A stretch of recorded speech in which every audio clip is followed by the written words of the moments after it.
दुर्वासा जी का नाम तो सुना होगा, जो दूर्वा खा के रहते थे।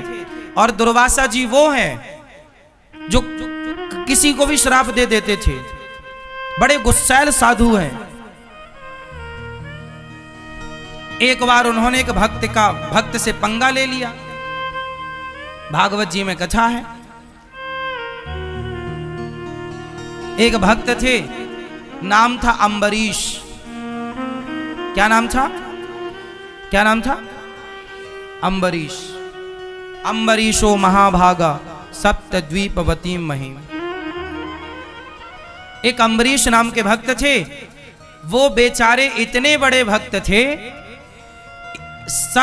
सप्तद्वीपवती महिम, सातवां द्वीप के संपूर्ण विश्व के राजा थे अम्बरीश, लेकिन बहुत बड़े भक्त थे। अपने हाथ से गेहूं पीसते थे चक्की से, अपने हाथ से रोटी बनाते थे, अपने हाथ से भगवान को भोग लगाते थे, और भगवान के पूजा के बर्तन अपने हाथ से साफ करते थे।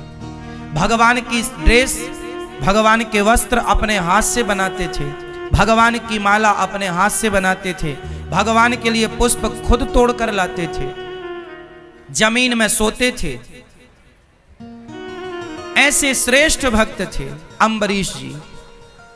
और वो एकादशी बहुत करते थे। एकादशी के दिन निराहार रहते थे, कोई जलपान नहीं। द्वादशी के दिन ब्राह्मणों को भोग लगाकर, ब्राह्मणों को भोजन पवाकर और फिर वो पाते थे। एकादशी में बड़ी निष्ठा थी। एक दिन एक घटना घट गई, दुर्वासा जी आ गए। कब आए? द्वादशी के दिन। और द्वादशी का नियम होता है, एकादशी का नियम होता है कि द्वादशी को ही पारण कर लेना चाहिए। पारण मतलब कुछ खा लेना चाहिए, तब व्रत पूरा होता है। क्या पाना चाहिए? कभी जगन्नाथ जी जाया करो तो जगन्नाथ जी में वहां सूखा चावल मिलता है प्रसाद में, गुलाबी कलर के कपड़े में लिपटा हुआ मिलता है वहां, 10 रुपए 20 रुपए में। वो जगन्नाथ जी का प्रसाद वहां के भक्त ना सुखा लेते हैं। भात होता है ना, भात चावल सुखा लेते हैं, फिर उसको 10 रुपए 20 रुपए में प्रसादी बिकता है, वो ले आया करो। और जब भी एकादशी आया करे तो जगन्नाथ जी का वही चावल के प्रसाद से द्वादशी को व्रत पूरा किया करो। द्वादशी को, एकादशी को चावल नहीं खाना चाहिए, पर द्वादशी को चावल जरूर खाना चाहिए। और कौन सा चावल? इस धरती में सबसे श्रेष्ठ चावल क्या हो सकता है? जगन्नाथ जी का भात सबसे उत्तम। जगन्नाथ के भात को जगत पसारे हाथ। भगवान जगन्नाथ जी का प्रसाद सबके घर में होना चाहिए।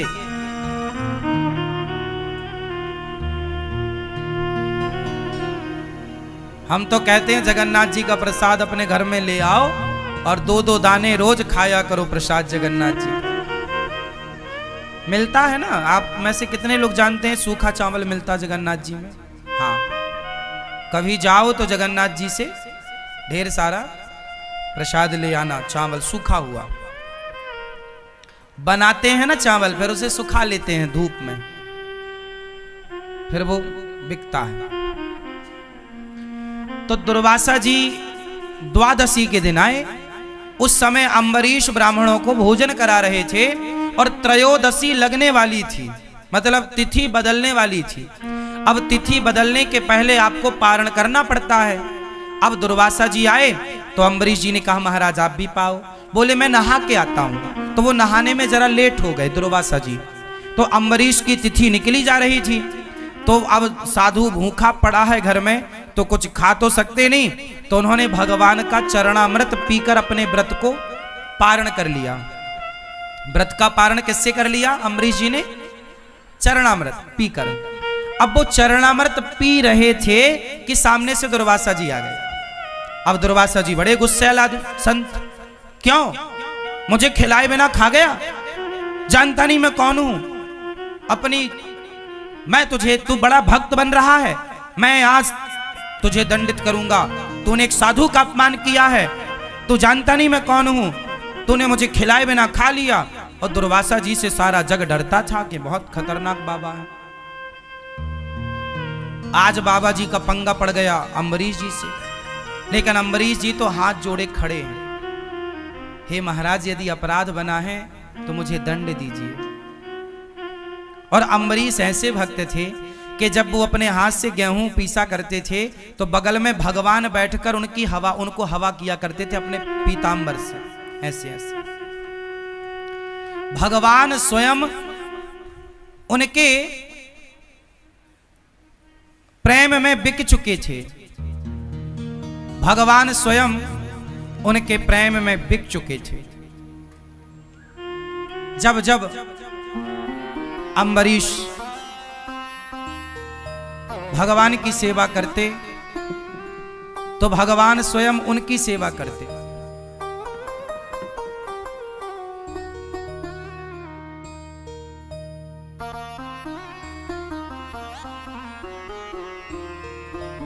अम्बरीश उनकी सेवा करते और भगवान उनकी सेवा करते। अब भगवान ने अपना सुदर्शन नियुक्त कर दिया था,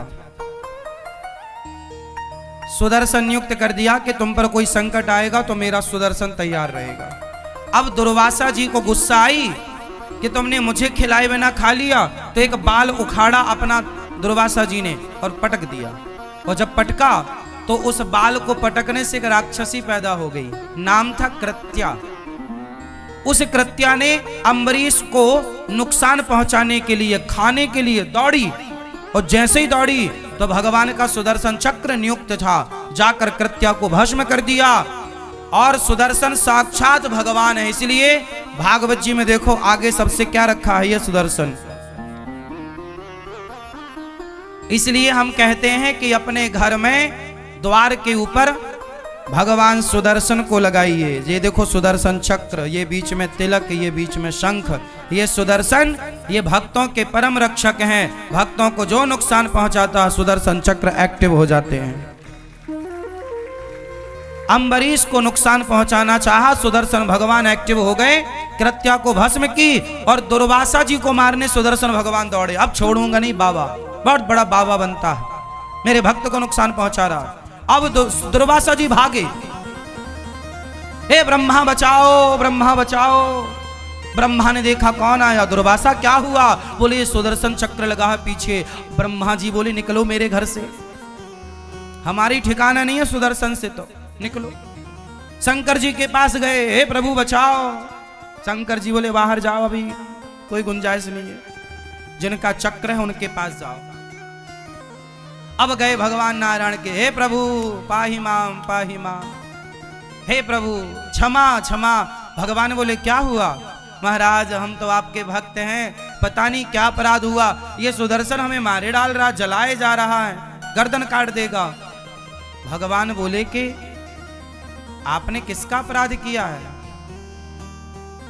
सुदर्शन जी बोले प्रभु इसने जो आपके आश्रित भक्त है अम्बरीश, उसे नुकसान पहुंचाना चाहा है बाबा जी ने, छोड़ूंगा नहीं। अब भगवान बोले तो फिर मैं भी सेवा नहीं कर पाऊंगा आपकी इस बार। अब दुर्वासा जी घबराए कि जब भगवान नहीं बचा रहे हैं तो अब कौन बचाएगा। अब दुर्वासा जी घबराए, चरणों में गिर पड़े, प्रभु आप बताओ मैं क्या करूं। भगवान बोले जिसका अपराध किया है उस भक्त से जाकर क्षमा मांगो, वो क्षमा कर देंगे तो ये चक्र शांत हो जाएगा। तब दुर्वासा जी दौड़े दौड़े अम्बरीश जी के, तब तक दुर्वासा जी के शरीर जलने लगा, मूंछों के बाल भी कुछ जल गए। दौड़े दौड़े अम्बरीश जी के चरणों में गए। अम्बरीश जी ने देखा महाराज आप तो साधु हैं। अम्बरीश जी ने साष्टांग प्रणाम किया दुर्वासा जी को। दुर्वासा जी ने कहा हे अम्बरीश हमें क्षमा करो, हमने भक्त का अपमान किया है, अपराध किया है। तब दुर्वासा जी के लिए अम्बरीश ने सुदर्शन भगवान से प्रार्थना की, हे सुदर्शन भगवान यदि मैं भगवान का अनन्य भाव से चिंतन करता हूं, मैंने भगवान के सिवा अपने हृदय में किसी को स्थान ना दिया हो, मेरे अंदर यदि किसी के प्रति छल कपट ईर्ष्या द्वेष ना हो, तो हे सुदर्शन भगवान आप शांत हो जाइए। सुदर्शन भगवान शांत हो गए और दुर्वासा जी की रक्षा हुई। तब से दुर्वासा जी को समझ में आया कि भक्तों से पंगा लेने का नहीं, भगवान से पंगा लोगे चलेगा, पर भक्तों से, जो आप लोग साधुओं का अपमान करते रहते हो ना, अरे वो बाबा जी तो पाखंडी हैं, अरे वो तो ऐसे हैं ना, सच्ची बताओ तुम कितना जानते हो? सुनी सुनाई बातें क्यों? और हमें क्या करना कि कोई कैसा है? भगवान है ना न्याय करने के लिए। रावण के साथ न्याय भगवान ने किया ना, उसे दंड मिला ना उसके किए का। द्रौपदी की साड़ी उतारी थी तो दुशासन ने, दंड मिला। ईश्वर के घर देर है, अंधेर नहीं है। तुम अपराधी मत बनो। इसलिए कबीरदास जी ने कहा है, ना काहू से दोस्ती, ना काहू से, ना तो हमें किसी की निंदा चुगली करना, ना तो हमें किसी की प्रशंसा करना। अच्छा कहना है तो भगवान को, और बुरा कहना है तो खुद को। हम बुरे हैं, बुरा जो देखन मैं चला। बुराई करनी है तो खुद की करो, बुराई देखनी है खुद की देखो, और अपने को बेहतर बनाओ, अपराध नहीं। और हमारे देश में 99% लोग यही करते हैं दिन भर, कि वो ऐसे हैं, वो वैसे, वो पाखंडी। तुम्हारी पड़ोसन रोज वृंदावन आने लग जाए, तुम्हारी पड़ोसन महीने में हर महीने वृंदावन आने लग जाए, माला जपने लग जाए, तुलसी पहनने लग जाए, तो पड़ोसन बोलती है पाखंडन है, बड़ी पाखंड रच रही है। हाँ, तो वृंदावन आ रही है, तुलसी पहन रही है, कृष्ण कृष्ण जप रही है, तो तुम पाखंड कह रही हो, है ना? और तुम जो रोज किट्टी पार्टी करती हो, लूडो खेलती हो मोबाइल में, ये सही है? तुम कौन होते हो किसी को पाखंडी कहने वाले? हो सकता है उसका भाव सच्चा हो, वो भगवान से सच्चा प्रेम, और झूठा भी हो तो वृंदावन तो आ रही है, कौन से बियर बार जा रही है, कौन सा क्लब में जा रही है? वृंदावन तो आ रही है। तुलसी की माला ही तो पहन रखा है उसने, कौन सा अपराध कर रखा है? राम राम ही तो बोल रही है, कृष्ण कृष्ण ही तो बोल रही है, राधे राधे तो बोल रही है, क्या गुनाह क्या कर रही है? तुम्हें तो बस बोलना है, मुंह फट हो, कुछ भी बोलना है। भगवान मेंढक बनाएंगे तुम्हें अगले जन्म में, टर टर करती रहना, फिर बहुत टर टर करती हो, कुछ भी क्यों बोलना है?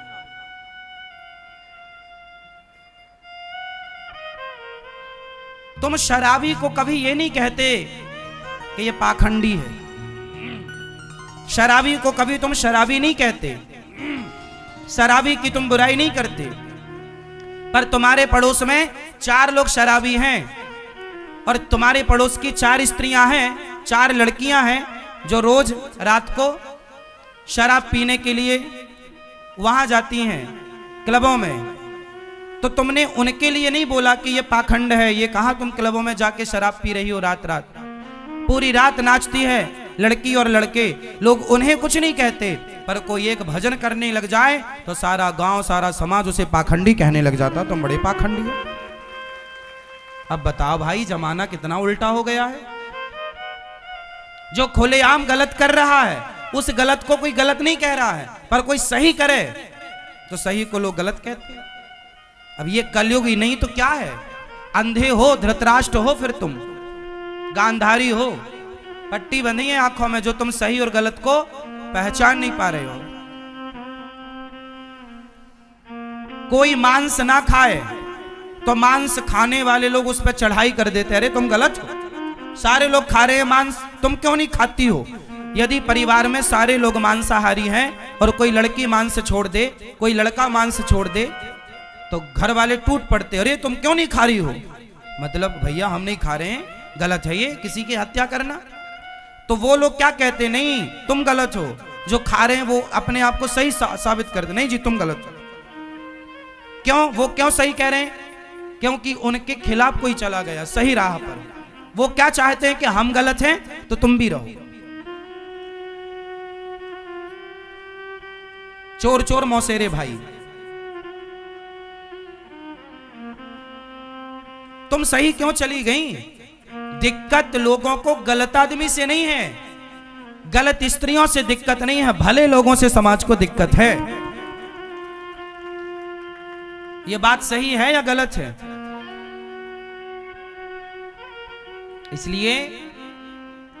इसलिए दुर्वासा जी ने किसका अपराध किया? जोर से भगवान का या भक्त का? तो आप लोग भी, यदि कोई वृंदावन से जुड़ी स्त्री है, कोई वृंदावन से जुड़ा पुरुष है, और यदि वो वृंदावन के प्रति श्रद्धा रखता है, भगवान कृष्ण राधा रानी के प्रति श्रद्धा रखता है, और यदि आपने उसे पाखंडी कह दिया तो तुम्हारे सारे पुण्य उसके पास आ जाएंगे और उसके सारे पाप ट्रांसफर कर देंगे कि तू पाप भोग भैया।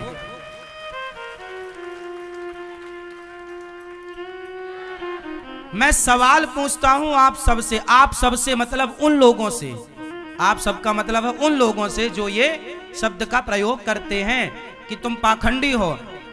भाई क्या पाखंड है? कोई साधु संत बाल बढ़ा लेते हैं, कपड़ा पहन लेते हैं भगवा, तो लोग कहते पाखंडी बाबा है। अरे भाई, भले पाखंड से ही सही वो राम राम तो जप रहा है। दुर्वासा जी का अभिमान समाप्त हुआ, और आज से आपके एक बहुत बड़ी सबक क्या मिली, कथा से क्या सीखा आपने आज? किस अपराध से बचेंगे? किस अपराध से बचेंगे? भक्त के अपराध से। एक पति पत्नी जा रहे थे,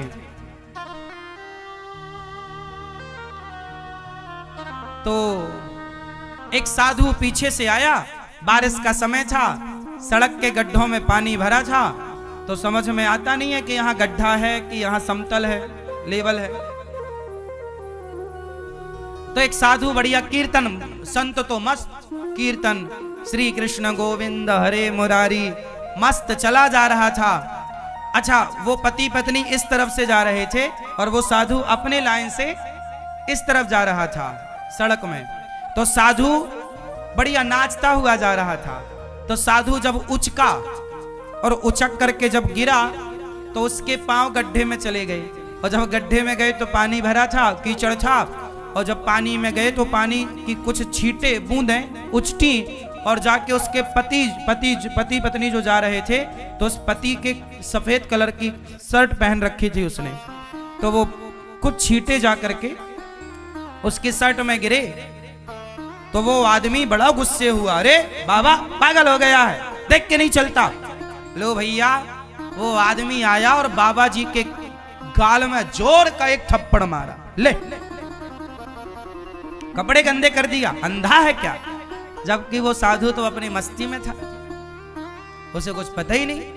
उसने थप्पड़ मार भी दिया तो उसने कोई प्रतिकार नहीं किया, कोई जवाब नहीं दिया, कुछ वो ठीक। उसको लगा वाह विधाता, आज यही मिला खाने को, चलो यही खा के मौज करेंगे।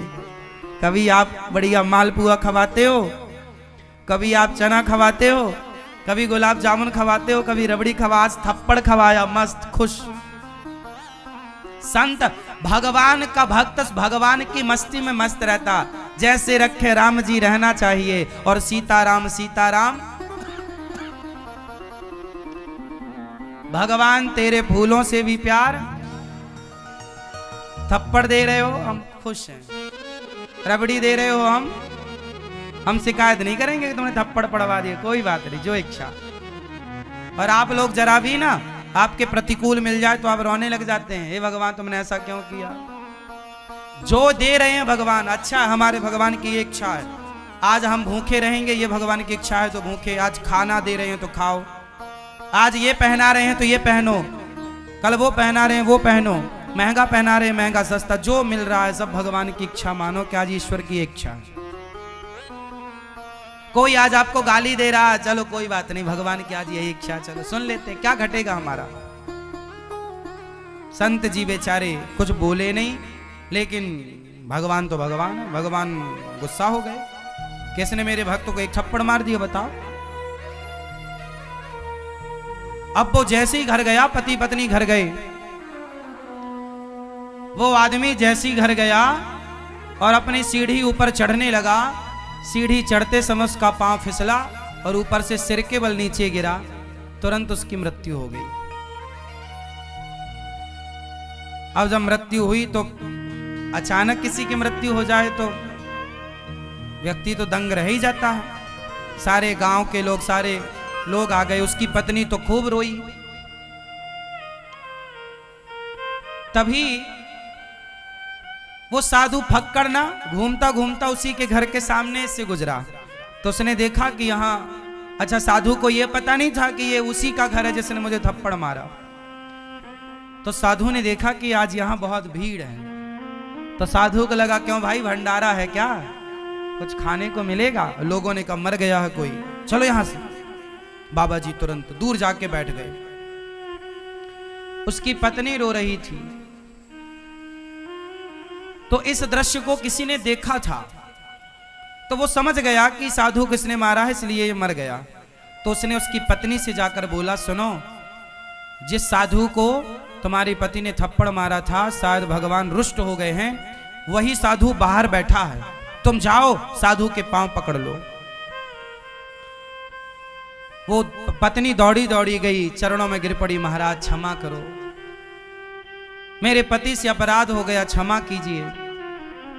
साधु बोला, देवी कौन सा अपराध, आपको थप्पड़ मारा था ना अभी थोड़ी देर पहले गाल में, ये मेरे पति वही है, मृत्यु हो गई।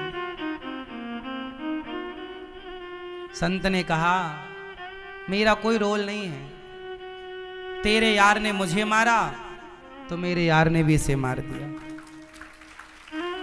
हिसाब बराबर।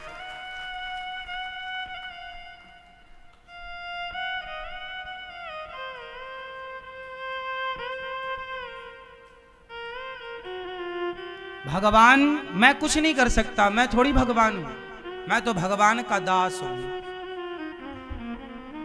ये ईश्वर का विधान है। उसने थप्पड़ मारा तो मैं दुखी नहीं हुआ, और ये मर गया उसका दंड पाकर तो मैं खुश नहीं हूं, ये ईश्वर का विधान है। इसमें मेरा, अब बताओ, इसमें उस साधु का कोई हाथ था? साधु का हाथ था? नहीं ना। इसका मतलब न्याय करने वाले कौन है? इसलिए जो हो रहा है वो हमारी और आपकी मर्जी नहीं, भगवान की मर्जी। मनुष्य भी बनाया तो इतना अच्छा मनुष्य बनाया कि हम सत्कर्म करने में लगे हैं, वरना कुछ मनुष्य तो शराब पीने में, पराई औरतों के संग घूमने में और मांसाहार करने में, ना जाने कितने गंदे काम करने में लगे हैं। हमें भगवान ने मनुष्य बनाया और देखो सद्बुद्धि दी, और सद्बुद्धि के साथ साथ वृंदावन धाम दे दिया, भगवान ने कथा दे दी, सुनने को और क्या चाहिए। इतना अच्छा परिवार दिया, इतनी अच्छी माँ, इतने अच्छे पिता, इतना अच्छा भाई, इतना अच्छा परिवार है। जीवन में भगवान ने सब कुछ दिया है। ईश्वर का धन्यवाद दो कि हमें बहुत अच्छे माता पिता मिले, हमें बहुत अच्छी जीवन संगनी पत्नी मिली, हमें बहुत अच्छा पति मिला, हमें बहुत अच्छे बच्चे मिले, हमें बहुत अच्छा भाई मिला, हमें बहुत अच्छी बहन मिली, हमें बहुत अच्छा परिवार मिला। इस बात के लिए धन्यवाद दो, वरना देखो शिकायतें तो कभी खत्म ना होंगी। सब कहते हैं कि ये बुरा है, ये बुरा है, ये बुरा है। जब कभी हम कभी भीतर को झांक कर देखते हैं ना, तो हमें कोई बुरा लगता ही नहीं है। अच्छा बताओ, इस संसार में सबसे बुरा कौन है? बताओ, चश्मा वाली भैया, छोटू, सबसे बुरा कौन है बेटा बताओ?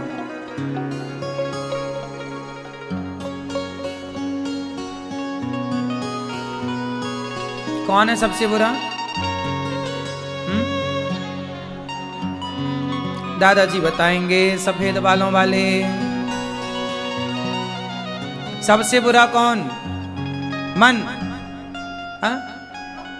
मन मन बुरा।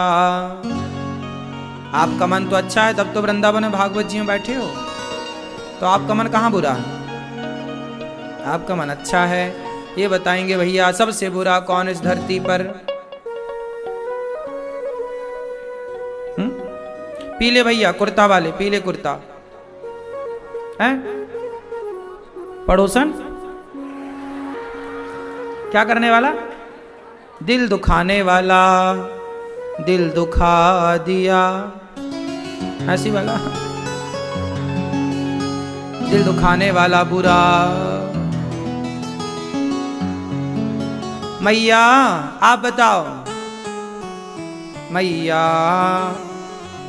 हाँ सबसे बुरा कौन? ये पीछे वाली बहन। हाँ सबसे बुरा कौन? कौन बताओ? आप बताओ सबसे बुरा कौन? आप। हाँ आप बैठिए, आप ठीक कह रहे हैं, पीछे वालों को बात करने। सबसे बुरा कौन? इतना समय लगता है? क्रोध बुरा है। अरे भैया सिंपल है, कबीरदास जी के दोहे नहीं सुनते क्या? कबीरदास जी कह रहे हैं बुरा जो देखन में चला। आगे बोलो आप। बुरा जो देखन में चला, बुरा न मिलिया कोय, जो दिल खोजा आपुना, हमसे हमसे हमसे बुरा ना। सबसे बुरा कौन इस संसार में? हम सबसे बुरे हैं, हम सबसे बुरे हैं। हम मीन्स स्वयं। जब हम कहते हैं ना तुम बुरे हो, तो तुम्हारी तरफ उंगलियां एक होती हैं, पर हमारी तरफ उंगलियां 3 होती हैं। देखो हमारी ओर 3 उंगलियां क्या कह रही हैं? 3% हम बुरे, 1% आप। इसलिए हम सनातनी लोग, हमारे ऋषि मुनियों ने सिखाया है कि बेटा बुराइयां देखना है ना, तो दूसरों की क्यों देखना है? क्या हम बहुत अच्छे हो गए क्या? क्या हमारी सारी बुराइयां खत्म हो गई क्या? बुराई देखनी ही है तो औरों की क्यों, खुद की क्यों नहीं? इसलिए हम अपनी देखें। जो व्यक्ति खुद का मंथन करता है, आत्मचिंतन करता है, खुद को देखता है, जो व्यक्ति स्वयं की बुराइयां देखता है और अपने भीतर की बुराइयां ठीक करता है, उन्हें सुधारता है, वो सबसे बेस्ट।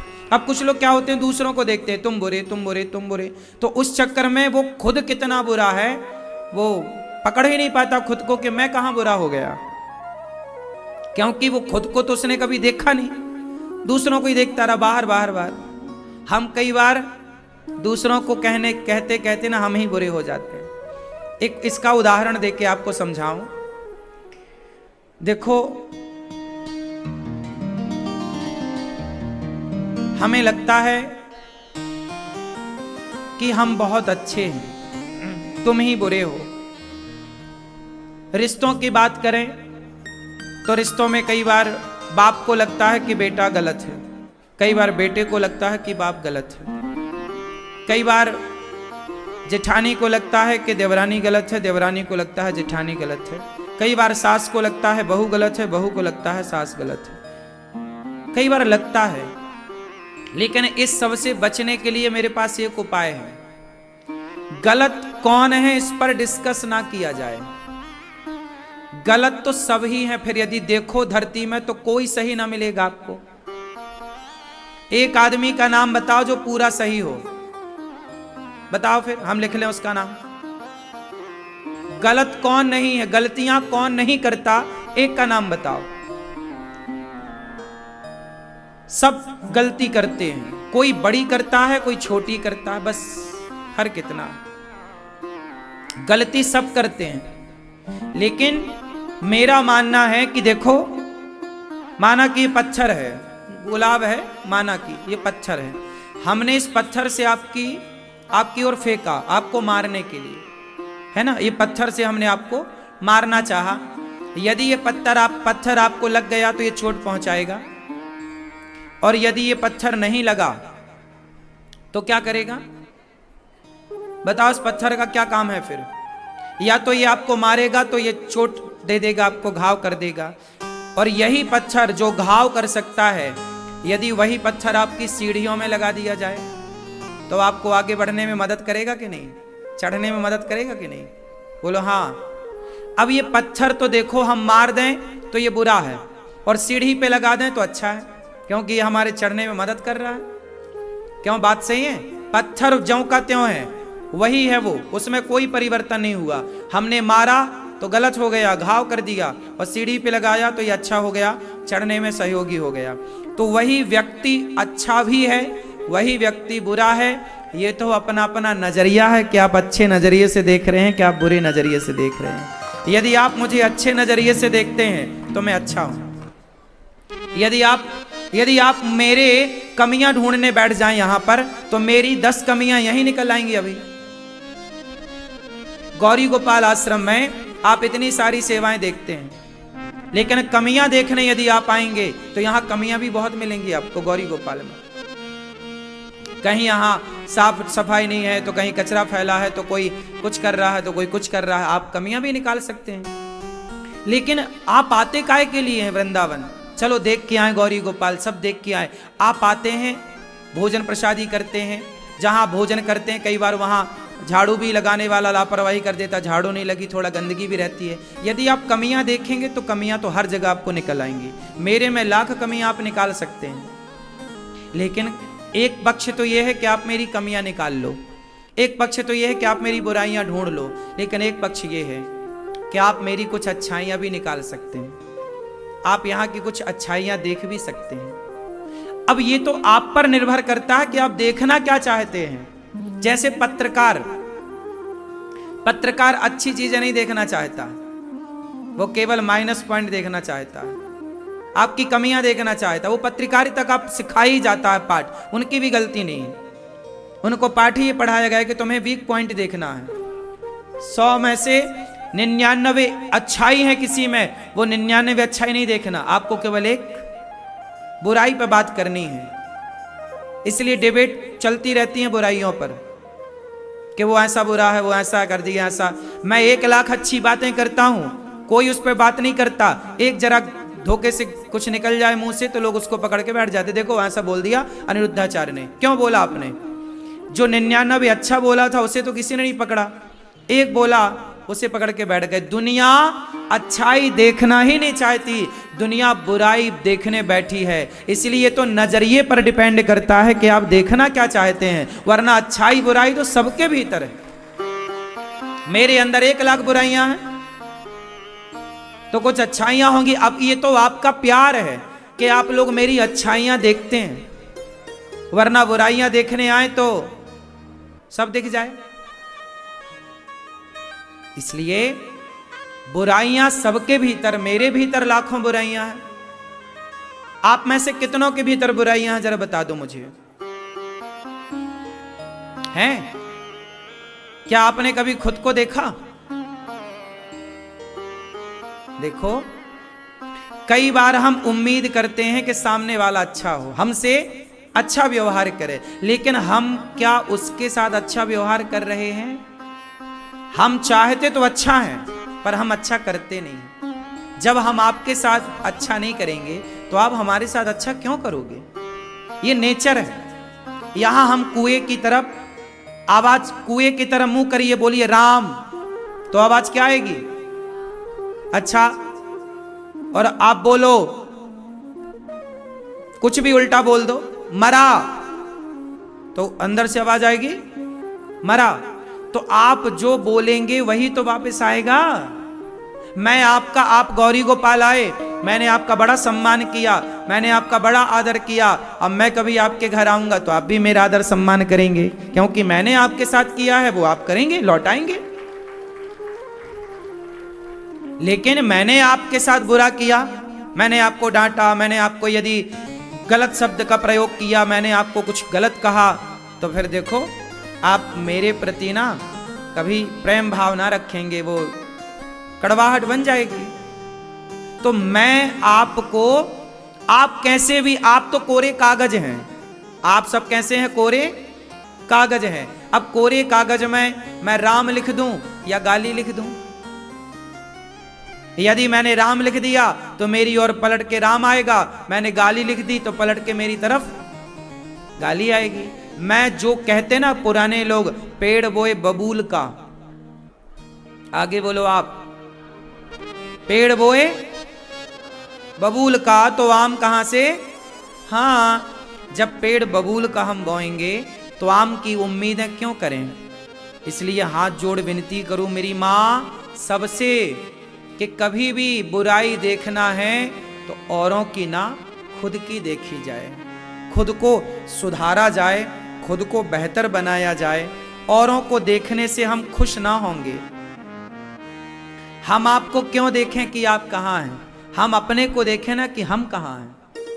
हमारे देश में यही तो समस्या हुई, हम औरों को देखने में लग गए, हमने खुद को देखा ही नहीं।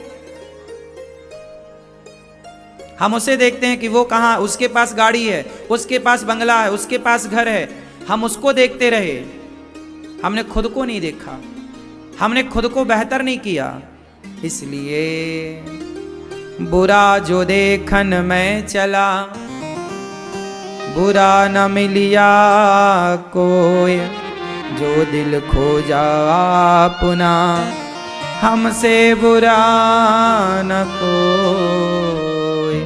तो आज से किसकी बुराइयां देखेंगे? बोलो, स्वयं की। बुराई किसकी देखेंगे? खुद की। और अच्छाई किसकी देखेंगे? अच्छाई सब में देखना, क्योंकि सब। अच्छा ये बताओ, दत्तात्रेय जी ने 24 गुरु बनाए कि नहीं? क्यों बनाए? यदि हम सीखना चाहें तो एक छोटी बच्ची से भी हम सीख सकते हैं। हम सीख लेना चाहें तो सीख कहां से नहीं मिलती, ये तो बताओ। गड़ा हुआ पेड़ भी तो सिखाता है कि जमीन पे गड़ो, वो भी तो एक सीख है। जलती हुई आग, आग से क्या सीख लिया आपने? ए भैया आप बताओ, आग से क्या सीखे हो तुम? आग कुछ सिखाती है? देखो जरा, सीखने वाला आग से भी सीख सकता। तुम बताओ बेटा, क्या सीखा तुमने आग से? चलो सोच लो फिर बताना। आप बताओ भैया, क्या सीखा आपने आग से? हैं? ठीक है, अच्छा बताया आपने। ये मैया बताएंगी गुलाबी, आग से क्या सीखा आपने? रोटी बनाती हो, आग को जानती हो? रिश्ते में मौसी लगती है क्या? हाँ नहीं जानते, ऐसी हो जैसे रिश्तेदार हो। ठीक है, आग देवी है, भगवान देवता है, अग्नि देवता। बताओ क्या सीखा आपने? हाँ आप बताओ। हैं? सही है, आग से हमने ये सीखा कि स्वयं जलती है पर औरों को रोशनी से भरती है, औरों को रास्ता दिखाती है। खुद जल रही है लेकिन औरों को। एक बार दीपक से किसी ने कहा, जलते हुए दीपक से, यार तू बुझ जाएगा भी थोड़ी देर बाद, तू बुझ जाएगा भी थोड़ी देर बाद। दीपक ने मुस्कुराते हुए कहा, भाई मैं बुझ तो जाऊंगा पर बुझने के पहले हजारों को रास्ता दिखा चुका हूं, अब बुझ भी जाऊं तो गम नहीं है, क्योंकि मैंने अपना, जब तक जला तब तक मैंने अपना काम किया। लेकिन आग से हमें जो सीखना चाहिए वो ये तो है, लेकिन इससे भी गहरी एक बात और है आग से। अब वो हम बताते हैं, सुनो ध्यान से। आग से क्या सीख सकते हैं? आग में आप कुछ भी डाल दो, मलमूत्र डाल दो, पानी डाल दो, गंदा पानी डाल दो, कुछ भी डालो, सबको जलाकर राख कर देती। आग ये नहीं कहती कि मलमूत्र है मैं नहीं जलाऊंगी। आप आग ये नहीं कहती कि ये खीर है मैं नहीं जलाऊंगी। आप अच्छी से अच्छी चीजें डाल दो, आग जला देगी। आप बुरी से बुरी चीजें डाल दो, आग जला। आग सबको जलाकर राख कर देती है, हाँ या ना? उसी तरह आग हमें ये सिखाती है कि आपका स्वभाव भी अग्नि की तरह हो। जैसे आग ने सबके साथ एक व्यवहार किया, सबको जला के भस्म कर दिया, आप भी अच्छी बातें, आपकी कोई प्रशंसा करे उसको भी जला के भस्म कर दो, और कोई आपकी निंदा करे, आपको कोई गालियां दे, आपको कोई अपशब्द कहे, वो भी आप जला करके भस्म कर दो। कुछ ना रखो अपने पास, आग कुछ भी नहीं रखती अपने पास, सबको जला के साइड कर देती है।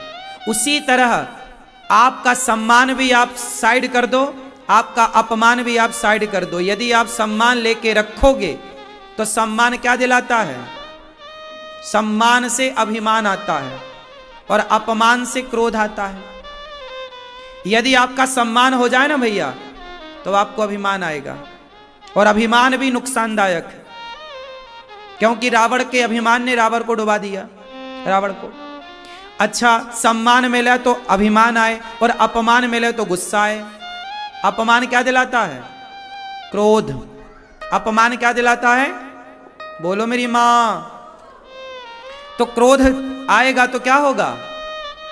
क्रोध आएगा तो क्रोध भी तो अच्छी चीज नहीं है, क्रोध भी तो नरक का द्वार है, क्रोध भी नरक ले जाएगा। तो सम्मान अपमान दोनों ही हमारे लिए बेहतर नहीं है। सम्मान में कौन उलझता है? समझदार लोग नहीं, कोई बात नहीं।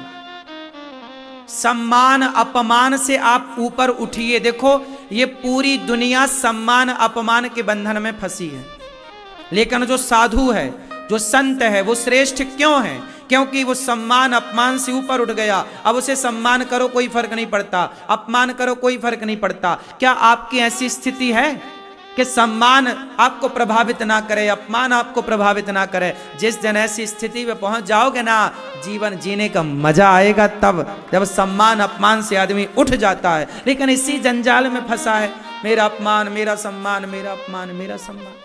इसलिए आग क्या करती? सब जला के स्वाहा।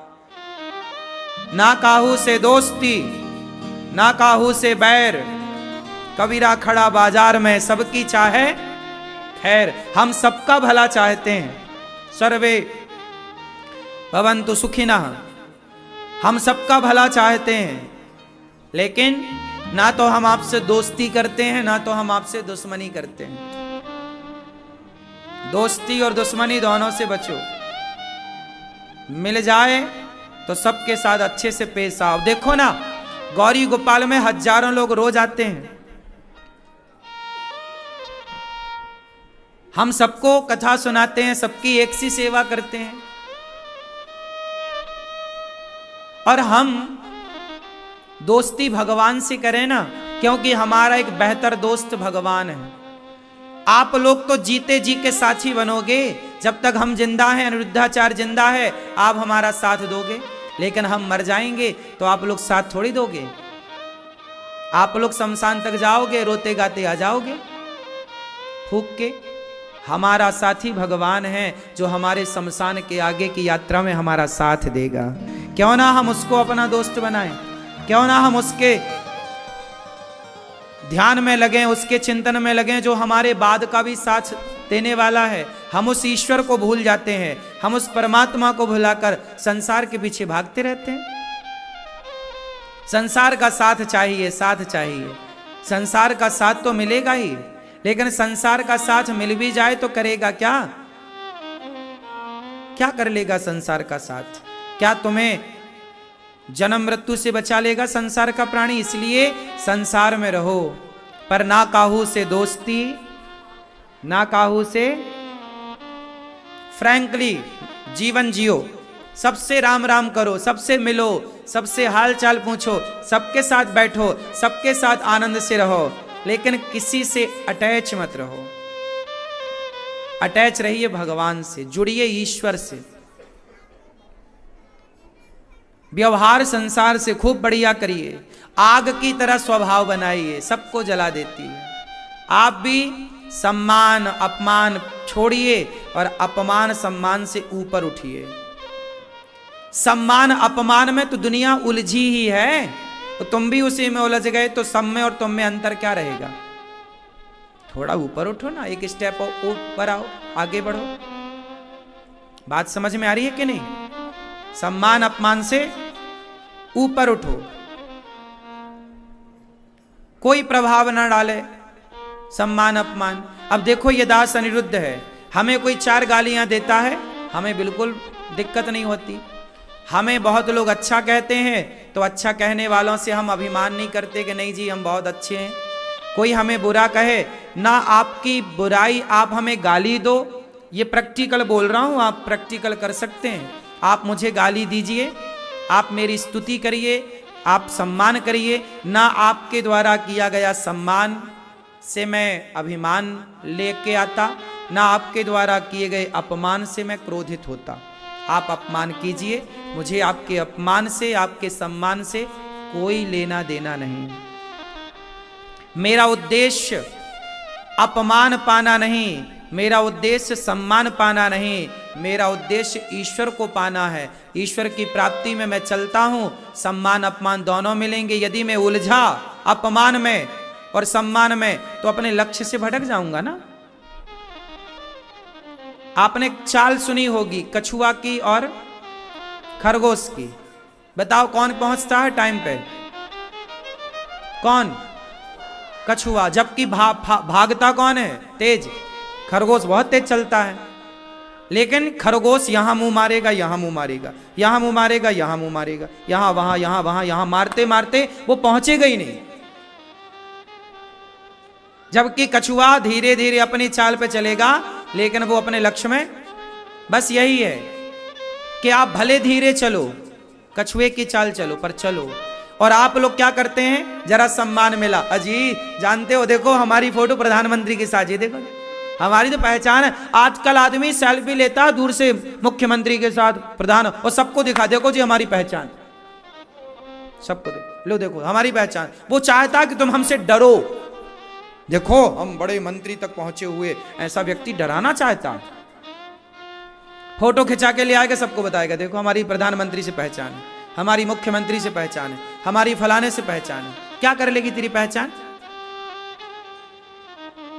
वो प्रधानमंत्री खुद 5 साल बाद पानी मांगता है, नहीं मांगता, फिर भैया दे देना, फिर और तुम उसकी दिखा रहे हो धौस। इसलिए साहब, कोई प्रधानमंत्री के बल से गरजता होगा, कोई मुख्यमंत्री के बल से गरजता होगा। ये दास अनिरुद्ध को तो केवल भगवान का बल है, एक कृष्ण का। हमें किसी के बल की जरूरत नहीं है। एक भरोसे एक बल, एक आस विश्वास, एक राम घनश्याम हित चातक तुलसीदास। एक कृष्ण का भरोसा, और किसके भरोसे रहें? तुम रहो नेताओं के भरोसा, हम भगवान के भरोसे हैं। हम नेताओं के भरोसे नहीं है, कृष्ण के भरोसे रहो मेरी मां। ईश्वर सब कुछ जानते हैं, मेरे भीतर क्या है, मेरे बाहर क्या है, आप नहीं जानते। ये कृष्ण जो है ना, ये सब जानते। अंतर्यामी इनका नाम है। क्या नाम है इनका? बोलो। अंतर्यामी मतलब अंदर की बात। इसलिए कहता हूं, अग्नि की तरह सम्मान अपमान से ऊपर उठकर परमात्मा का चिंतन करिए। परिवार में रहिए बिंदास, जीवन मिला है हंसने के लिए। तुम रोते रहते हो, थोड़ा हंसा करो, मुस्कुराओ, एंजॉय करो। 84 लाख योनियां हैं। आपने किसी को हंसते देखा? कुत्ता हंसता है? क्यों? भैया आपकी गली का कुत्ता हंसता है? भैया आपकी गली का? सुअर को हंसते देखा होगा, बकरे को? क्यों? बकरी को देखा होगा आप। किसको हंसते देखा? 84 लाख योनियां हैं। उन 84 लाख योनियों में सिर्फ मनुष्य ऐसा है जो हंस सकता है, मुस्कुरा सकता है।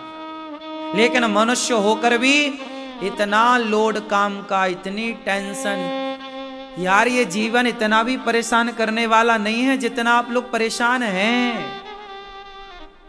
ईश्वर ने रोने के लिए नहीं बनाया आपको, हंसने के लिए भेजा। जाओ बेटा हंसो, मुस्कुराओ। इसलिए आपको हंसने का अवसर दिया। स्माइल आप करते हैं, कितने अच्छे लगते हैं।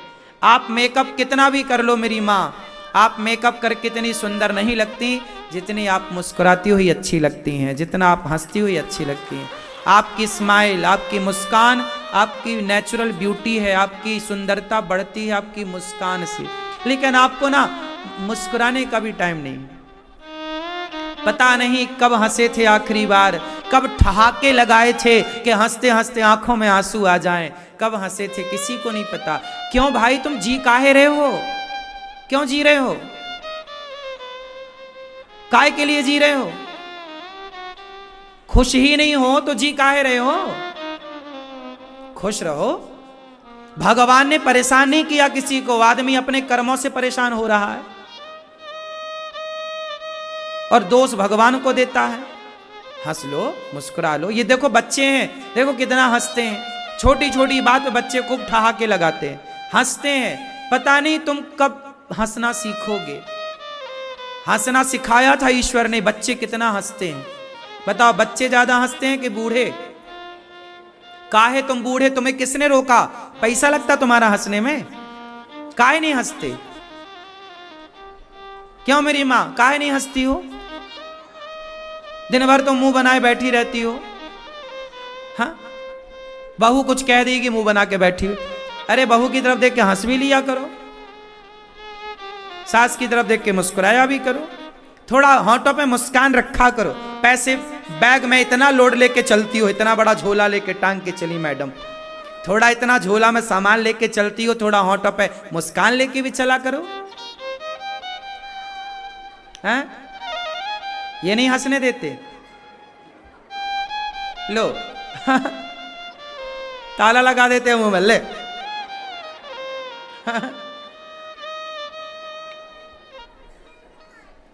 सही है। महिला हंसे, स्त्री हंसे तो पुरुष गुस्सा हो जाए, काहे हंस रही है फालतू का? हाँ, पागल हो गई है क्या? है ना मैया? मैया देखो दांत दिखा के नहीं हंस रही है, लिपस्टिक लगी है, इसलिए उनको लगता कहीं दांत में लगी लिपस्टिक ना दिख जाए। नहीं लगी, मजाक कर रहे हैं, हम छुटाने लग गई। देखो ऐसे हंसा करो। जीवन मिला है यार, जी लो, मर जाओगे, हम भी मरेंगे, तुम भी बिंदास मरेंगे, बिंदास मस्त मरो, जी के मरो, हंस के मरो, प्रसन्न। जितना जी रहे उतना तो हंसो, उतना तो मुस्कुराओ, उतना तो जिंदगी जियो, मर तो जाना ही है। क्यों भैया? सही है? काहे का रोना, काहे की टेंशन, जियो। लोग कहते अच्छे दिन आएंगे, आएंगे वाएंगे नहीं, अच्छा चल रहा है, बनाओ इसे अच्छा, बेहतर बनाओ। कल को अच्छा नहीं बनाना, आज को अच्छा बनाना। जिसका वर्तमान अच्छा है उसका भविष्य भी अच्छा है। आज अच्छा है, आज आप हंसे मुस्कुराए, आज जी लिए ना, अब कल मिलेगा तो कल भी जिएंगे। एक साल बाद की चिंता करके आप परेशान हैं। बेटी अभी छोटी 10 साल की है, ब्याह कब होगा? कैसे अबे 10 साल की है, 15 साल की बेटी, ब्याह कब होगा? 20 साल की छोरी होगी, महाराज जी ब्याह कब होगा? क्यों? जिस परमात्मा ने उसको शरीर दिया है, उसको जीवन दिया है, वही उसके लिए लड़का भी बनाया होगा। तुम काहे परेशान होते हो? कहते ना, जन्म विवाह मरण गति होई, जहां जस लिखा तहां तस होई। तुम कौन होते हो ब्याह करने वाले? तुम एक फर्ज पूरा करते हो, कर्तव्य पूरा करते हो, वरना जिसका जहां लिखा है वो योग संयोग मिलके होगा। तुम टेंशन, तुम मेहनत करो, तुम कर्म करो, बाकी सब भाग्य में सब लिखा ही, सब होने टाइम से होगा, अपने सब अपने समय से होता, समय के पहले कुछ नहीं होता। क्यों मेरी माँ? महाराज जी हमारा घर कब बनेगा, हम बड़े परेशान। हाँ, लोग रोते हैं घर कब बनेगा। अरे बने, मेहनत करो, पैसा कमाओ, बनेगा। अब रोने से बन जाएगा? रोने से बन जाएगा, हम भी रोए, हमारा भी बन जाए। काम करता नहीं आदमी, रोता है।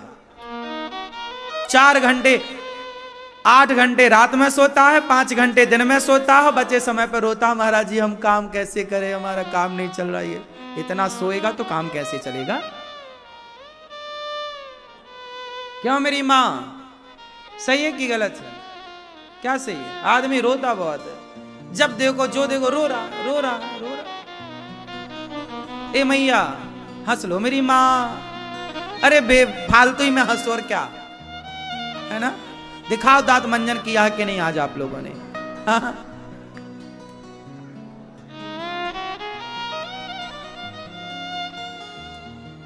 हंसो मुस्कुराओ, जिंदगी जी लो। घुट घुट के मरने से अच्छा है कि हंस के जीवन जिया जाए। कहते ना, कहते हैं कि मौत का क्या भरोसा है।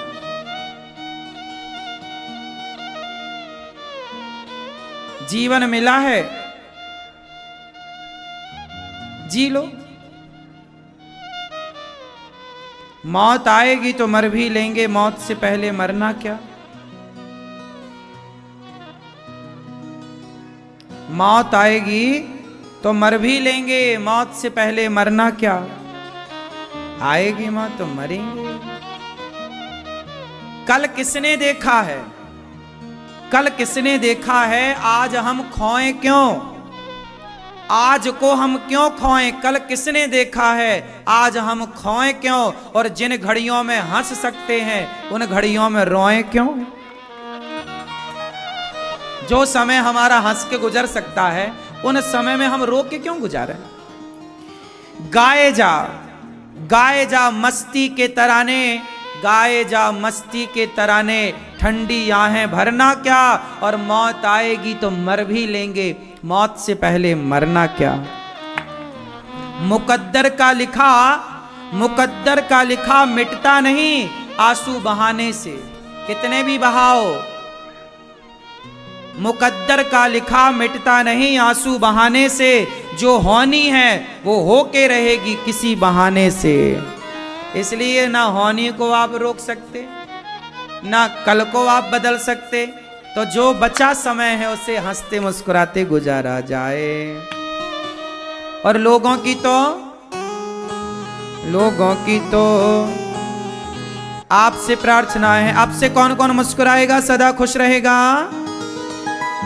हाँ, रोते रोते मैं निकल गई सारी जिंदगी। रोते रोते मैं निकल गई सारी जिंदगी। रोते रोते मैं निकल गई सारी जिंदगी। रोते रोते मैं निकल गई सारी जिंदगी। हाँ जी सारी जिंदगी रे भैया, पूरी जिंदगी। सारी जिंदगी रे भैया, पूरी जिंदगी। सोते सोते मैं निकल गई पूरी जिंदगी। सोते सोते मैं निकल गई पूरी जिंदगी।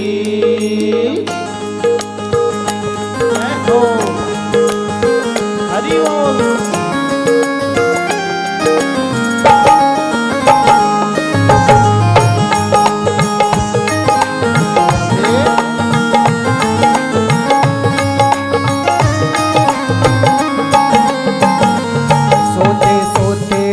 निकल गई सारी जिंदगी। सोते सोते मैं निकल गई सारी जिंदगी। रोते रोते मैं निकल गई सारी जिंदगी।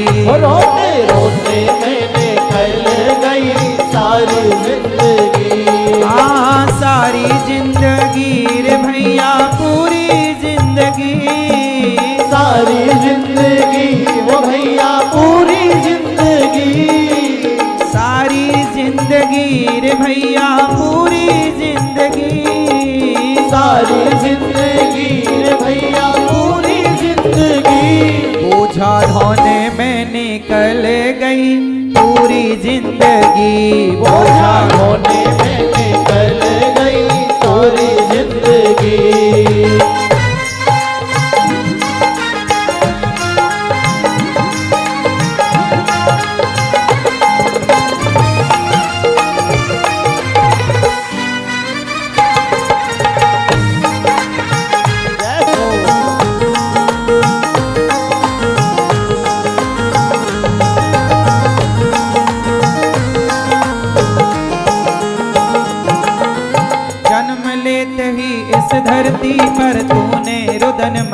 आया। जन्म लेते ही इस धरती पर तूने रुदन मचाया। आंख भी खुलने ना पाई और भूख भूख चिल्लाया। आँख भी खुल ना पाई और भूख भूख चिल्लाया। रोते रोते रोते रोते ही निकल गई सारी जिंदगी। रोते रोते ही निकल गई सारी जिंदगी। बोझा ढोने में निकल गई सारी जिंदगी। बोझा ढोने में निकल गई सारी जिंदगी।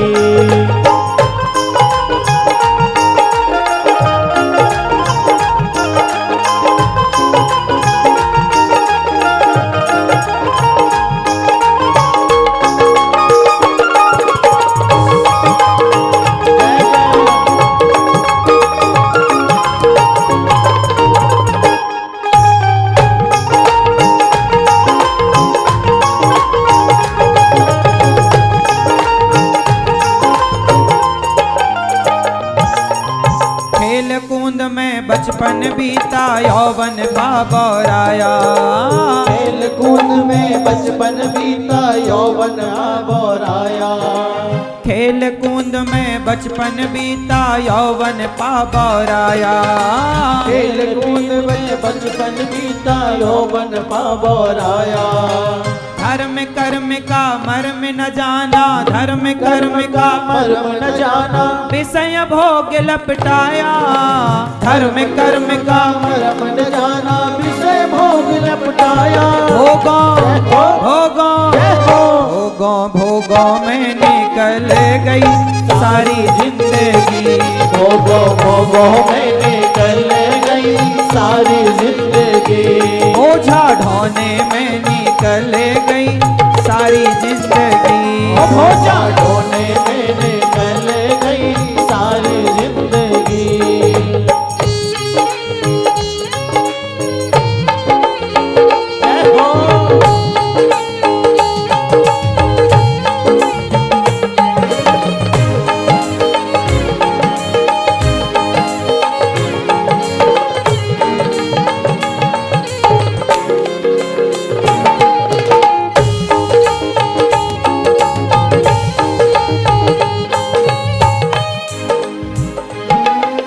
धीरे धीरे बढ़ा बुढ़ापा डगमग डोले काया।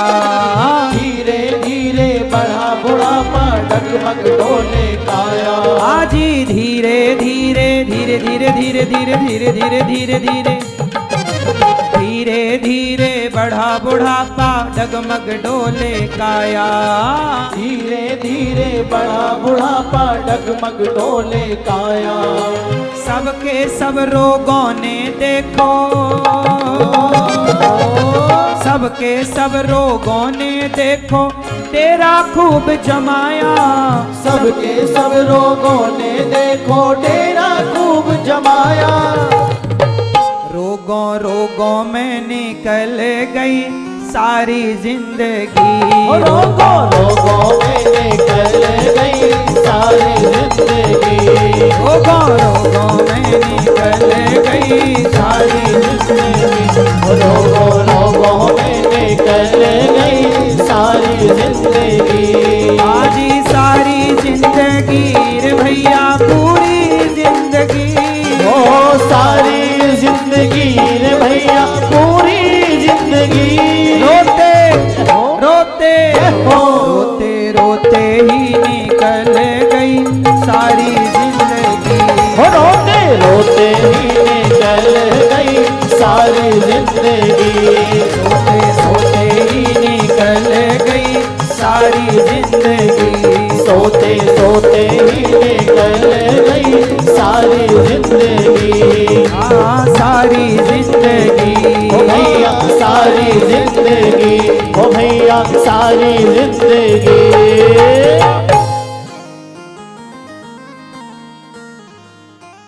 बचपन बीता आई जवानी,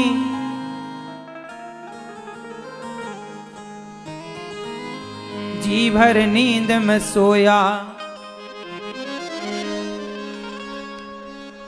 अब सुनो, मैया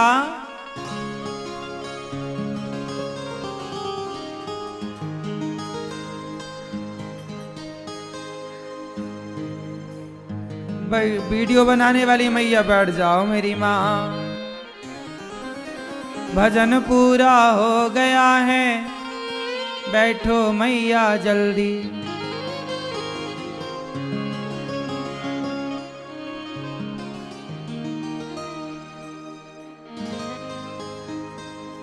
सोते सोते ही निकल गई सारी जिंदगी, रोते रोते ही निकल गई सारी जिंदगी।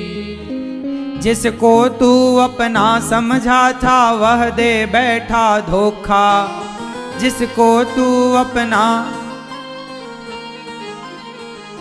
कौन सबसे बड़ा धोखेबाज कौन है संसार में, नाम बताओ। ए मेरी माँ, सबसे बड़ा धोखेबाज कौन है संसार में? कौन कौन? हाँ, मन धोखेबाज है, बिल्कुल सही है। एक और, मन से भी बड़ा धोखा। मन तो ठीक है, धोखा देते ही है, वो तो धोखेबाज है ही है, कब कहाँ चला जाए, चंचल है, इसलिए साधो मन को। लेकिन एक और है धोखेबाज। कौन कौन? माया, पड़ोसन आपकी। बताऊंगा माया से, ऐसा कह रही थी मैया, माया धोखेबाज है।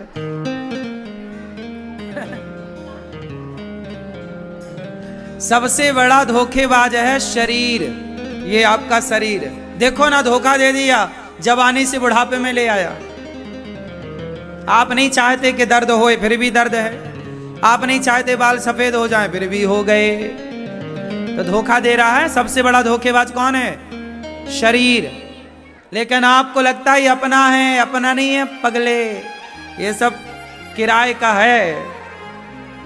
जिसको तू अपना समझा था वह दे बैठा धोखा, प्राण गए फिर जल जाएगा ये माटी का खोका, प्राण जाए फिर जल जाएगा ये माटी का खोका, खोखा ढोने में निकल गई सारी जिंदगी, बोझा ढोने में निकल गई सारी जिंदगी।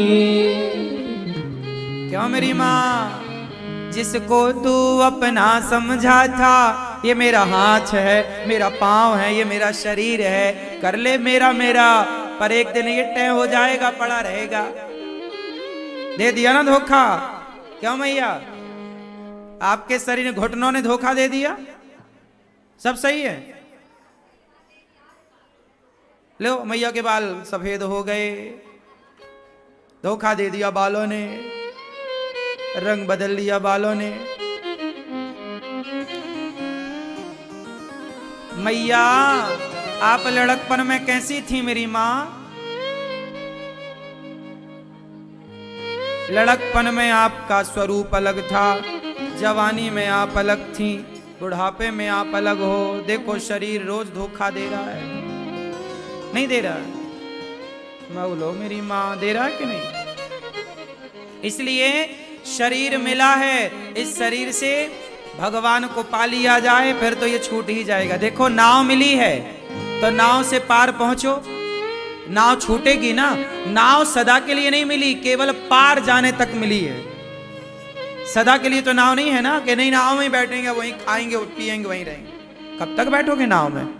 उसी तरह शरीर एक नौका है, शरीर एक नौका है, और इस नौका से भव को पार करना, इसको कहते हैं भव सागर। कौन सा सागर है ये? कौन सा सागर?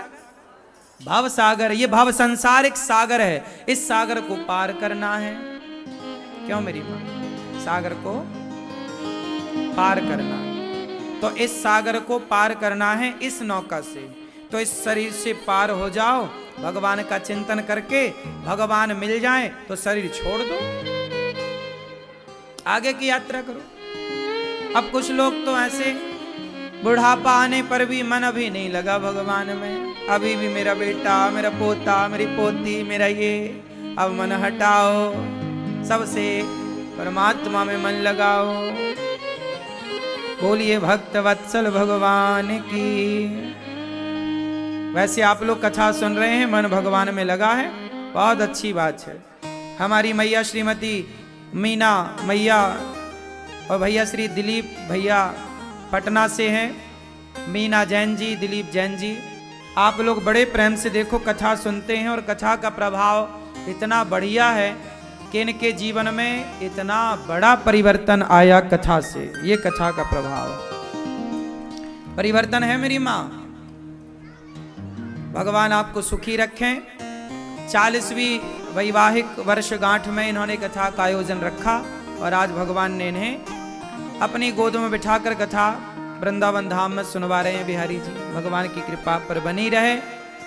आपके पुत्र हैं श्री कन्हैया जैन जी और श्रीमती ज्योति जैन जी। कहाँ भैया कन्हैया जी, देखो कितना बढ़िया नाम है भैया का, कन्हैया।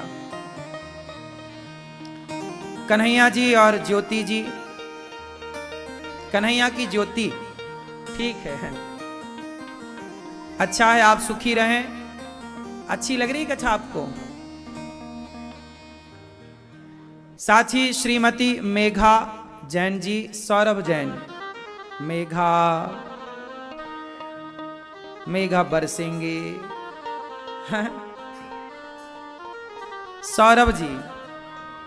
सौरभ जी और मेघा जी, आप बड़े प्रेम से कथा सुन रहे हैं, अच्छी लग रही है, समझ आ रही है।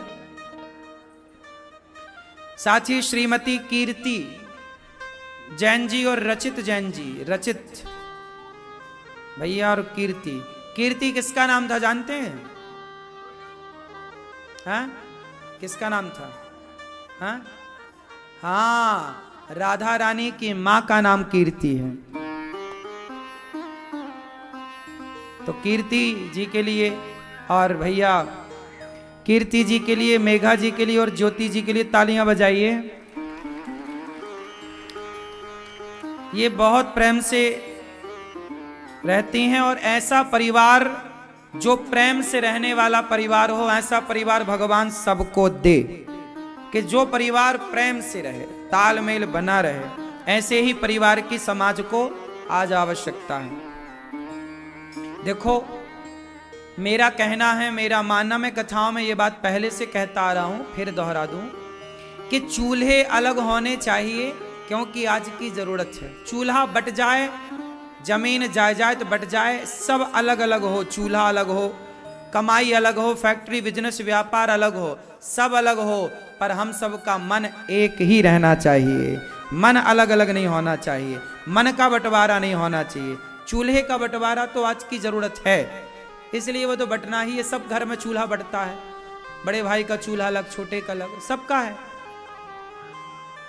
है ना, लेकिन एक हो। अच्छा देखो ऐसा है, वो खरबूजा होता ना, खरबूजा और संतरा, संतरा बाहर से एक दिखता है लेकिन भीतर से वो बटा होता है कलियों में। संतरा जानते हो ना, संतरा बाहर से बोलो एक है, जबकि भीतर से बटा हुआ है, कलियां हैं उसमें अलग, अनेक कलियां हैं, है ना। जबकि खरबूजा, खरबूजा जाना, तरबूजा, खरबूजा, वो देखा होगा गर्मियों में आता है, बाहर से लाइनें होती हैं उसके बाहर, खरबूजी है, खरबूजी नाम बोलते हैं उसका। खरबूजा बाहर से अनेक दिखता, अनेक धारियां, पर काटो तो भीतर से, बोलो भीतर से। हाँ, अब बताओ कि संतरा सही है, संतरे की तरह जीवन सही है या खरबूजे की तरह जीवन सही है? बताओ। संतरा बाहर से एक दिख रहा है पर भीतर से बटा है, जबकि खरबूजा बाहर से बटा हुआ दिखता है पर भीतर से एक है। समाज में बाहर से आप बटे हुए दिखो, चूल्हा सबके अलग, काम धाम सबका अलग, बाहर से बटे हुए दिखो पर भीतर से खरबूजे की तरह रिश्तों में मिठास होनी चाहिए, एक होना चाहिए। क्यों जी, बात सही है? किसकी तरह हो भीतर से? खरबूजे की तरह, ना कि संतरे की तरह। संतरे की तरह नहीं होना चाहिए रिश्ता। रिश्ता किसकी तरह होना चाहिए? खरबूजे की तरह, भीतर से एक और रिश्तों में मिठास। जैसे वो मीठा होता ना खरबूजा, ऐसे। लेकिन आजकल लोग बाहर से एक दिखते हैं, भीतर से बटे हुए हैं। ये बिल्कुल नहीं होना चाहिए। किसी भी घर में रिश्ते संतरे की तरह नहीं होने चाहिए। प्यार से जियो, प्यार से रहो, परिवार के साथ रहो। सुनो, हमारा परिवार ही तो सब कुछ है। परिवार है तो सब है। आदमी कमाता काहे के लिए? परिवार के लिए। फिर और परिवार ही यदि खुश नहीं है, माँ ही खुश नहीं है, बाप ही खुश नहीं है, तो फिर परिवार का मतलब क्या? इसलिए सर्वे भवन्तु सुखिनः, सब सुखी रहें। सर्वे सन्तु निरामया, सब निरोगी रहें, सुंदर रहें, सब भगवान की शरण में रहें, सब ऐसा भाव होना चाहिए। साथ ही हमारे श्री भास्कर साहब जी छत्तीसगढ़ से, श्रीमती भारती साहब जी। भारती किसका नाम था बताओ? इतिहास के पन्ने में एक भारती नाम की स्त्री थी, क्या इनका नाम था बताओ? मंडन मिश्र की पत्नी का नाम था भारती, जिनसे आद्य शंकराचार्य जी का शास्त्रार्थ हुआ था। और वो भारती नाम की माँ इतनी विद्वान थी कि शंकराचार्य जी को कुछ दिनों का टाइम मांगना पड़ा था कि मैं आपके प्रश्न का उत्तर कुछ महीनों बाद ला कर दूंगा। तो भारती वो हैं जिनसे आद्य शंकराचार्य जी का शास्त्रार्थ हुआ था। ठीक है, ऐसी हमारी भारती मैया के लिए तालियां, श्री भास्कर साहब जी के लिए तालियां, श्रीमती कमला देवी जी साहू, सासू माँ है मैया, स्वस्थ हैं आप? ठीक हैं? कोई कष्ट, हंसने मुस्कुराने में कोई तकलीफ तो नहीं? बहू को डांटती तो नहीं है आप? बहू को डांटती तो नहीं हो मैया? हाँ, बैठो। सास बहू की लड़ाई तो नहीं होती आपकी? नहीं, सही। बालों में मेहंदी बहू ने लगाई है कि नहीं?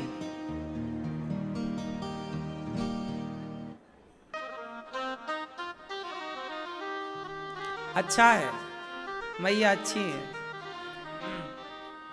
ऐसे ही मुस्कुरायो करो, हंसती रहा करो, प्रसन्न रहा करो। कहते ना, खुश रहने से रोग नहीं आते जल्दी, आदमी रोगी नहीं होता।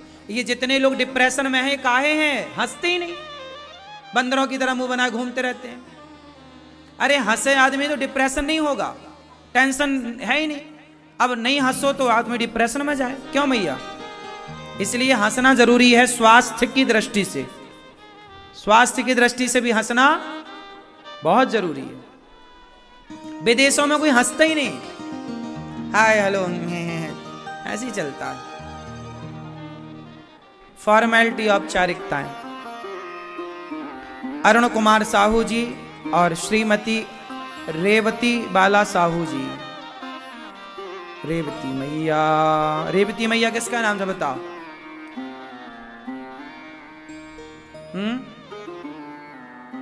रेवत राजा की बेटी थी रेवती, जिनका विवाह बलराम जी से हुआ था। तो ये रहे आपके बलराम जी। ठीक है, खुश हैं? खुश, बैठिए। रेवती मैया और डॉक्टर पूर्वा साहु पुत्री की आत्मा के उद्धार के लिए, उनके कल्याण के लिए मैया जी ये कथा का आयोजन कर रही हैं। श्रीमती रेखा साहू, दुर्गा प्रसाद आदि समस्त सा परिवार कथा की गंगा में डुबकी लगा रहे हैं। भगवान आप सबकी इच्छाएं पूरी करें। जिनके लिए आप देखो, आप लोग यहाँ सुन रहे हैं ना, आपकी बेटी आसपास यहीं वो भी सुन रही होगी कथा। हम प्रत्यक्ष सुन रहे हैं, वो अप्रत्यक्ष रूप से, और बड़े प्रेम से वो कथा की गंगा में डुबकी लगा रही होंगी सब। आज कथा का तीसरा दिन है।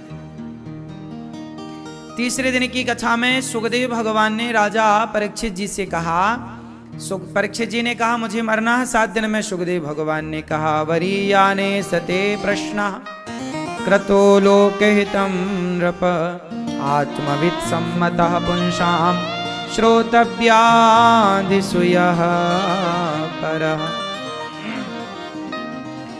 आपने बड़ा ही उत्तम प्रश्न किया है राजन। निद्रया ह्रियते नक्तं व्यवायेन च वावयः दिवाचार्थे हया राजन कुटुंब भरणेन वा। जिसको जल्दी मरना है, देखो 7 दिन हम सबके पास है। सुखदेव परीक्षित जी को कितने दिन में मरने का श्राप लगा? 7 दिन में मरना है। उस 7 दिन में हम सबको ही तो मरना है। 8वां दिन होता कहाँ? सोमवार से रविवार तक गिन लो, 7 होंगे। इन 7 में ही आना है, इन 7 में ही जाना है। तो जीवन 7 दिनों का ही है, कोई लंबा जीवन नहीं है। इनमें ही अच्छे काम करना है, इनमें ही बुरे काम करना है। क्या करना है आपको डिसाइड करना है। इसलिए एक काम कर सकते हैं, तस्मात् भारत सर्वात्मा भगवान ईश्वरो हरि श्रोतव्यः कीर्तितव्यश्च स्मर्तव्यश्चेच्छिता भयम्। तस्मात् भारत सर्वात्मा श्रोतव्यः, ज्यादा से ज्यादा सुनना है कथाओं को। श्रोतव्यः, कथाएं ज्यादा सुनो। कीर्तितव्यश्च, कीर्तन ज्यादा करो। स्मर्तव्य, स्मरण करो। भगवान की भक्ति 3 तरह से होती है। भगवान की प्राप्ति 3 प्रकार से होती है। या तो श्रोतव्य, ज्यादा कथाएं सुनो तो भक्ति, कथा सुनने से भक्ति आएगी, कथा सुनने से प्रेम बढ़ेगा। या तो आप सुन पाओ तो ना सुन पाओ तो फिर दूसरा ऑप्शन दिया, या तो कथाएं सुनो।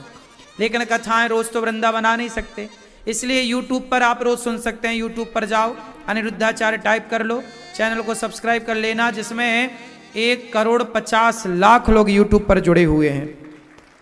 आपने भी इस चैनल से नहीं जुड़े, अपने आप को सब्सक्राइब नहीं किया तो कर लीजिएगा।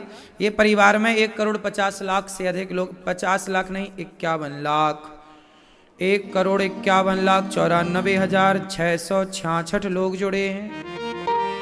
आप भी जुड़िएगा तो आप भी इस परिवार से जुड़े। तो श्रोता ज्यादा से ज्यादा सुने भाई। गाड़ी में सुने कथा, आते सुने, जाते सुने, खाते सुने, पीते सुने। कथाएं सुनेंगे ना तो सुखी रहेंगे। आज का समाज कथाओं से वंचित हो गया मेरी माँ, सत्संग होता नहीं है। तो देखो कितना आज जीवन में परेशान है व्यक्ति। सत्संग करना मतलब अपने आप को बिल्कुल फ्रेश कर लेना। भोजन करने से शरीर पुष्ट होता है, स्वस्थ होता है।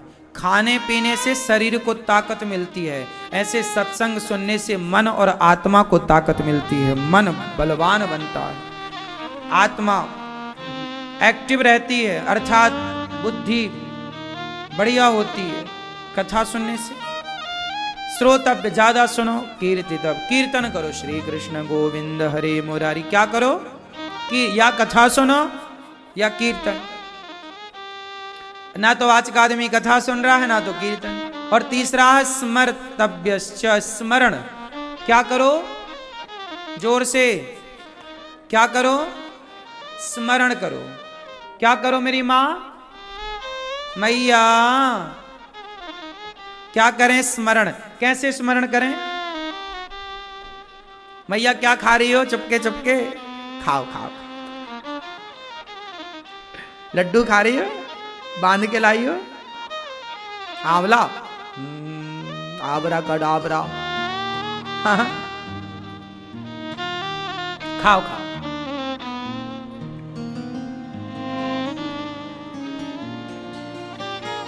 जम्मू से आए, जा रहे? काहे जा रहे हैं?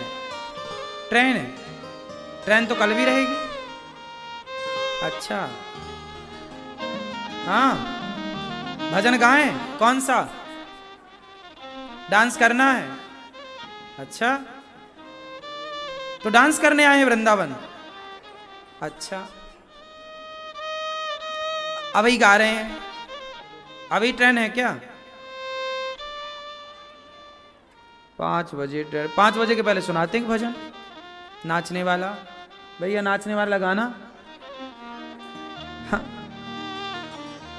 श्रोतव्यः कीर्तितव्यश्च स्मर्तव्यश्चेच्छिता भयम। जम्मू बड़ा दूर है, लेकिन हमारी माता बहनें बहुत सुनती हैं जम्मू में कथाएं, और कथाओं के प्रभाव से देखो वृंदावन भी आ गई हमारी बहनें, हमारी मैयाएं। जम्मू हम गए थे 1 घंटे के लिए, 1-2 घंटे के लिए। लाखों लोग आए बेचारे वहां 1 घंटे के लिए। अब हम आएंगे जल्दी से जम्मू। जम्मू के लोगों को बोलना जल्दी तैयारी करें कथा की, हम आएंगे। हाँ हाँ आएंगे, आशा रख पगली आएंगे। श्रोतव्य कीर्तितव्य, स्रोत ज्यादा ज्यादा कथा सुनो, ज्यादा से ज्यादा कीर्तन करो, स्मर्तव्य स्मरण करो। कैसे स्मरण करें?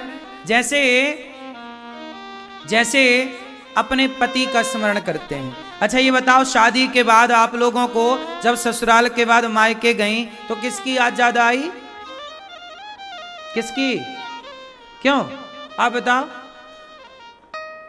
किसकी याद ज्यादा आई? शादी के बाद जब मायके गई आप पहली बार ससुराल से, तो मायके में किसकी याद आ रही थी बताओ? हाँ आपसे पूछ रहे हैं। शादी के बाद, विवाह के बाद किसकी याद आई? अल्ले, किसी की याद नहीं आई? ससुराल में किसी की याद नहीं आई?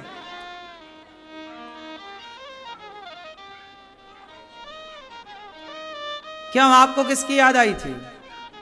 पति की। सिंपल है। पति को बुरा लगेगा ऐसे में, हाँ हमारी याद नहीं की तुम, ऐसा ना बोला करो। बुराई लग जाएगी। फोन पे बहुत बात करते थे, ठीक है सही है, बात करते तब क्या याद करें, हो ही गई बात। सही है। शादी के बाद, विवाह के बाद सबसे ज्यादा एक स्त्री काम करती है, झाड़ू पोंछा बर्तन चौका, पर काम करते हुए याद किसे करती है? अपने पति को। और वही स्त्री जब मां बन जाती है तो काम करते हुए याद किसे करती है? अपने बच्चे को। जैसे काम करते हुए आप अपने बच्चे को याद रख सकती हैं, काम करते हुए अपने पति को याद रख सकती हैं, तो काम करते हुए भगवान को याद रखना चाहिए। ऐसे ही है स्मरण। भगवान को याद करने के लिए अलग से टाइम निकालने की जरूरत नहीं है। जैसे माँ काम करते हुए ना बच्चे को याद रखती, झाड़ू लगाएगी पर बच्चे की आहट लिए रहेगी, रोए तो नहीं रहा है, चिल्ला तो नहीं रहा है, जरा सी देर में पहुंच जाती है। रात के 2 बजे भी बच्चा यदि कुम कुम करे तो माँ तुरंत उसको ठोकने लगती है हाथ से उसकी पीठ में। क्यों जी? बात सही है। जैसे माँ सोते सोते भी बच्चे का स्मरण बनाए रखती है। क्यों जी? बात सही है। माँ बहुत एक्टिव रहती है बच्चों के प्रति। वो सोएगी गहरी नींद में, लेकिन बच्चा जरा कहीं कोई किया तुरंत हाथ से उसका चालू हो जाता है, पीठ में थपथपाता है। नहीं, ऐसे ही है। जैसे एक स्त्री काम कर रही है, सो रही है, सोते सोते भी वो बच्चे को याद कर रही है। कहाँ बच्चा? यहाँ, अरे यहाँ था, खिसक के नीचे चला गया, फिर उठा के सुलाती है पास में। कई बार बिस्तर से बच्चे नीचे गिर जाते हैं, है ना, फिर उठा के सुलाती है बगल में। जैसे हर समय माँ बच्चों को याद रखती है। अब देखो यहाँ पे बच्चे खेल रहे हैं ना, कुछ मैयाएं कथा में कम ध्यान दे रही हैं, बच्चों के खेल कूद में ज्यादा ध्यान दे रही हैं, क्योंकि वो बच्चों का ध्यान है। कहाँ है बच्चा? जरा सा देर के लिए बच्चा ना दिखाई पड़े, कहाँ है कहाँ है। जैसे हर माँ अपने बच्चे को याद रखती है, काम करते हुए भी याद रखती है, झाड़ू लगाते हुए भी याद रखती है, बर्तन धुलते हुए भी याद रखती है। क्यों जी? बात सही है। जैसे एक माँ काम करते हुए बच्चे को याद रख सकती है, ऐसे ही आप भी सारे काम करो, पर हर काम को करते समय बस अपने भगवान को याद रखो। यही है उत्तम कोटि की भक्ति। अलग से समय निकालने की जरूरत नहीं है कि आप बैठे माला ही जप रहे हैं ना। हम नहीं कहते कि तुम बैठे माला ही जपो, काम खूब करो, जिम्मेदारियां हैं ना, करना पड़ेगा। अलग से माला जपने की जरूरत नहीं है। जैसे माँ बेटे के नाम की माला नहीं जपती, लेकिन बेटे को याद रखती है, स्मरण करती है ना, उसी तरह भगवान का स्मरण। हे प्रभु, भगवान को वैसे ही याद करो, भगवान की छवि मन में बसाओ, भगवान लक्ष्मी नारायण का ध्यान मन में बसाओ और बस वही छवि मन में बसा के और ध्यान करते रहो। ज्यादा ध्यान करना है और ज्यादा से ज्यादा भगवान का चिंतन करना है। हाँ, जब भगवान में मन लग जाएगा तो फिर संसार में मन नहीं रखेगा। क्या रखा है संसार में?